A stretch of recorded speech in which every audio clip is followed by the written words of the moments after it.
Alichokitaka kimekamilika. Kilichobaki ni mashabiki wa klabu ya Simba kuanza kushuhudia mpira mzuri kutoka kwa Dimitri Pantev baada ya watu kupiga kelele kwamba ile timu iliyoingia kipindi cha pili dhidi ya JKT Tanzania ndio watu wanataka kuiona. Sasa hapa amekuja na mifumo mitatu takatifu, na katika mifumo hiyo Elie Mpanzu Kibisawala na Jonathan Soa inawabeba kweli kweli.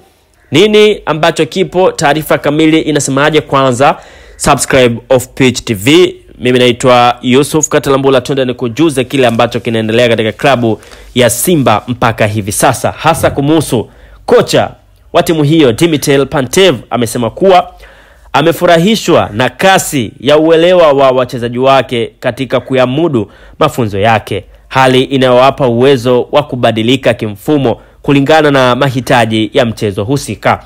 Pantev ambaye ameiongoza Simba kwa zaidi ya mwezi mmoja sasa, amesema kikosi chake kimeiva kiasi cha kutumia mifumo mitatu tofauti ya kiufundi kwa ufanisi wa hali ya juu.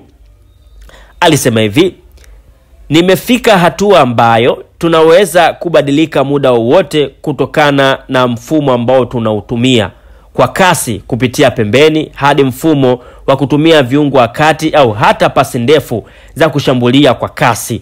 Wachezaji wameelewa na wanatekeleza vizuri sana. Kocha huyo alibainisha kuwa alijaribu mifumo hiyo kwa nyakati tofauti kwenye mchezo dhidi ya JKT Tanzania uliopigwa katika uwanja wa nyumbani wa JKT, ambapo Simba iliibuka na ushindi wa mabao 2-1. Pantev amesema kuwa uwezo huo wa kubadilika ndio silaha yao kubwa kuelekea michezo migumu ya ligi kuu na ile ya kimataifa, hasa katika ligi ya mabingwa Afrika ambako Simba ipo kundi D pamoja na vigogo kama Esperance de Tunis, Petro de Luanda na Stade Malien. Kwa hiyo kile ambacho wengi walikuwa wakipiga kelele kwamba kocha wachezaji wengine kawaanzisha nje, kocha anajaribu, huyu kocha hajui timu za Tanzania zilivyo na kadhalika, kile ambacho mlikuwa mkizungumza, basi ukweli ni kwamba kumbe kocha alikuwa akijaribu mifumo yake, na yeye anasema ule mchezo umemfanya yeye ajue ni mfumo gani atatumia kimataifa na ni mfumo gani atatumia kwenye mechi za ndani.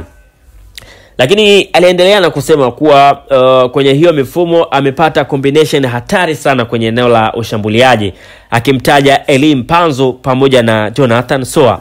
Wachezaji wa Simba Jonathan Soa na Elie Mpanzu wameanza kuvutiwa mashabiki wa klabu hiyo kwa ushirikiano wao wa uwanjani unaoelekea kuwa silaha mpya ya ushindi, hasa katika mchezo wa ligi kuu ya NBC Premier League dhidi ya JKT Tanzania uliopigwa mwishoni mwa wiki iliyopita. Soa na Mpanzu waliingia kipindi cha pili na kuleta mabadiliko makubwa sana yaliyoiwezesha Simba kushinda kwa ushindi wa mabao 2-1. Mashabiki wa Simba waliokuwa uwanjani na wale waliotazama kupitia runinga walivutiwa na namna wawili hao walivyokuwa wakibadilishana nafasi, wakipigana pasi na vile ambavyo wao walikuwa wakiufanya mpira vile ambavyo wanataka, kuingia katika nafasi nzuri ya kufunga na kushirikiana vizuri na wachezaji wengine. Combination yao ni ya hatari. Ukiona wanacheza pamoja wanazidi kuelewana na wanaleta madhara kwa timu pinzani. Alisema hivyo kocha huyo. Lakini kocha wa Simba naye anatarajiwa pia kutumia nyota zaidi katika eneo hilo, akiwemo Kibu Dennis Prosper, lakini pia Morris Abraham naye ni miongoni mwa silaha kubwa za kocha huyo. Kwa hiyo kile ambacho alikuwa anakifanya, alikuwa anajaribu mifumo na tayari mifumo ameipata. Kilichobaki ni hiyo mifumo tu kuweza kufanya kazi ipasavyo.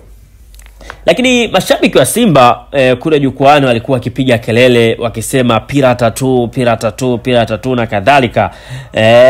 Pirata tu lenyewe ni kwamba wakielezea aina ya mchezo wa timu yao chini ya kocha Dimitri Pantev, wakidai ya kuwa umeibua pressure kubwa sana kwa wapinzani wa Young Africans. Yaani wao mashabiki wa Simba wanasema hili pirata tu limeibua pressure kwa wapinzani wao Young Africans. Kauli hiyo inatokana na michoro ya tattoo za mwilini ambayo amejichora kocha wao Dimitri Pantev, ambayo imekuwa ishara ya mabadiliko makubwa ya kiuchezaji ndani ya kikosi cha Simba Katika mechi kadhaa zilizopita, hasa ile dhidi ya JKT Tanzania, mashabiki wa Simba wameonekana kuridhishwa na kiwango cha timu yao na kusema mpira wao wa sasa umetikisa wapinzani wao Young Africans na wanaogopa kukutana nao kutokana na kiwango bora walichokuwa nacho chini ya kocha wao Dimitel Pantev. Kwa hiyo mpira tatu limekuwa bora sana katika kikosi cha wekundu wa Msimbazi Simba. Nimalize na taarifa ambayo nipo nayo, hasa mashabiki hawa wa Simba walikuwa wakipiga kelele ya kudai ya kwamba Nangu anafaa kucheza striker. Kocha maarufu wa soka la mitaani Juma Masud, yeye ndiye ambaye alisema hivyo. Alisema kuwa beki wakati Nelson Nangu anakosewa kuchezeshwa katika nafasi ya ulinzi, akidai kuwa ana sifa zote za kuwa striker wa mwisho. Masudi amesema hivi: Nangu ana mikimbio ya haraka, nguvu na uwezo mkubwa wa kulenga lango. Hivyo kama angechezeshwa kama mshambuliaji wa mwisho, angekuwa msaada mkubwa sana kwa timu katika upatikanaji wa mabao. Anayo kila instinct, ana jicho la bao.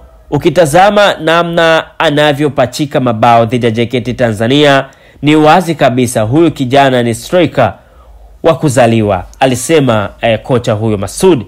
Lakini kocha huyo pia aliwakosoa makocha wa zamani wa kocha wa JKT Tanzania kwa kile ambacho alikifanya, kwa maana kupoteza mpira na kukaa nyuma zaidi, akiamini kwamba amewamudu Simba na kusahau kuwa Simba walikuwa na wachezaji nje wa hatari zaidi. Kwa hiki cha Nangu kucheza striker si kitu cha kushangaa, kwa sababu wapo baadhi ya wachezaji ambao walibadilishiwa majukumu yao na wakafanya vizuri, hasa huko barani Ulaya. Mchezaji kama Gareth Bale alikuwa beki na baadaye akaja kuwa kiungo mshambuliaji, kwa maana winga, na akaendelea kuwa bora zaidi. Lakini kama ulikuwa ujui, Aishi Salum Manula alikuwa fullback namba 2 na baadaye akabadilika majukumu yake na kuwa goalkeeper, akiwa anakipiga katika klabu ya Azam. Kwa hiyo kila kitu kinawezekana. Wewe pia una nafasi ya kutoa ushauri wako kwamba je, Nelson Nangu acheze kama striker wa mwisho ama aendelee kuwa beki, ama unadhani huyu Masud Juma yeye alikuwa tu na mihemko yake na hakuzungumza hivyo? Lakini asante kwa Bati Quality, mabingwa kuzalisha mabati ambayo yapo ya aina ya mgongo mpana, mgongo mwembamba, yale ya matilo ya chenga na ya mfano wa vigae. Hawa bwana wana warantia zaidi ya miaka 10 na wana offer. Ukiagiza bati kwao, misumari na usafiri kwao ni bure. Wacheki kwa namba ambayo unaiona hapo chini. Mimi naitwa Yusuf Katalambula, the voice of miracles, na hii ni Off Pitch TV. Asante kwa kuwa nasi kwa wakati wote. Bye bye, mpaka wakati mwingine tena.